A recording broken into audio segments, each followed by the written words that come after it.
लापता लेडीज का तो मुझे पता था, लापता उपराष्ट्रपति का ये तो पहली बार सुना। अमित शाह जी को एक बयान देना चाहिए, पब्लिक बयान, कि कहाँ हैं, क्योंकि आपको मालूम है उनकी तबीयत भी ठीक नहीं थी।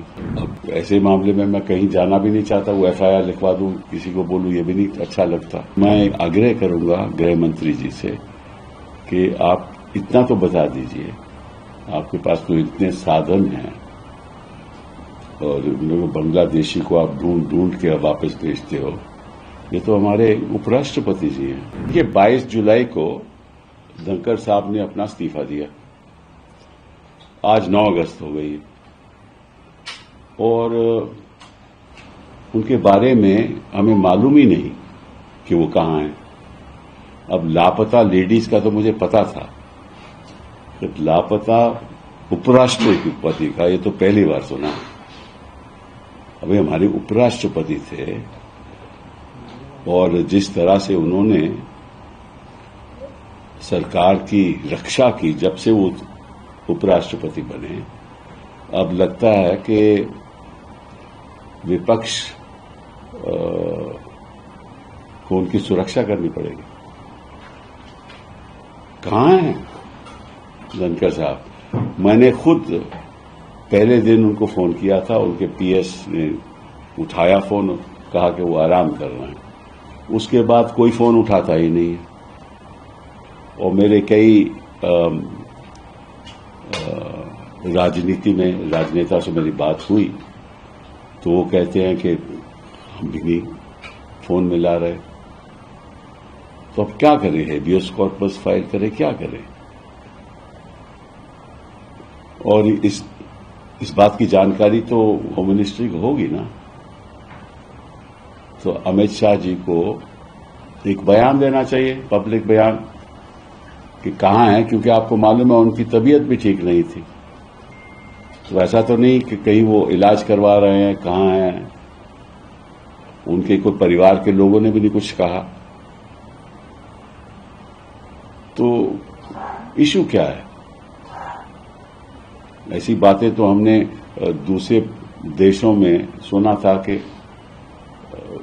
पता नहीं चला।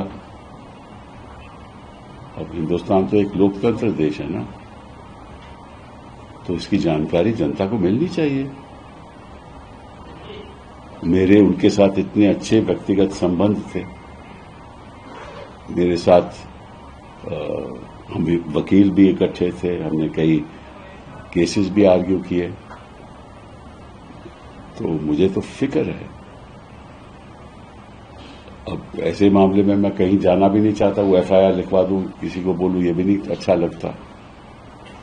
और उनकी तरफ से भी कोई सूचना नहीं है, ये भी अजीब बात है कि उनके दोस्त हैं, उनके कई परिवार के लोग होंगे, दोस्त होंगे, कोई चर्चा ही नहीं है। तो मैं आग्रह करूंगा गृह मंत्री जी से कि आप इतना तो बता दीजिए, आपके पास तो इतने साधन हैं और बांग्लादेशी को आप ढूंढ ढूंढ के वापस भेजते हो, ये तो हमारे उपराष्ट्रपति जी हैं, इनका तो आपको मालूम होगा कि कहाँ है। तो प्लीज एक बयान दे दीजिए और अगर ठीक ठाक है तो वो भी बता दीजिए। और अगर, क्योंकि वो अगर जहां भी हैं, क्योंकि उनके अपने ऑफिशियल रेजिडेंस तो है नहीं, वहां तो है नहीं ना, तो जहां भी हैं हम भी जाकर मिल लेंगे। क्योंकि जो उपराष्ट्रपति के नए चुनाव हैं वो तो उनमें थोड़ी देरी है ना, अभी सितंबर में होंगे, तो सितंबर से पहले हमारी मुलाकात हो जाए तो अच्छा रहेगा ना, कि हम भी कहेंगे कि वो सुरक्षित है, सब ठीक ठाक है और स्वस्थ हैं। ये जरूरी है, क्योंकि कोई ऐसा हिंदुस्तान के इतिहास में आज तक नहीं हुआ। पहले तो इस तरह से कोई इस्तीफा नहीं दिया किसी ने, और फिर उसके बाद मालूम ही नहीं कहाँ है। तो मुझे थोड़ा फिक्र है।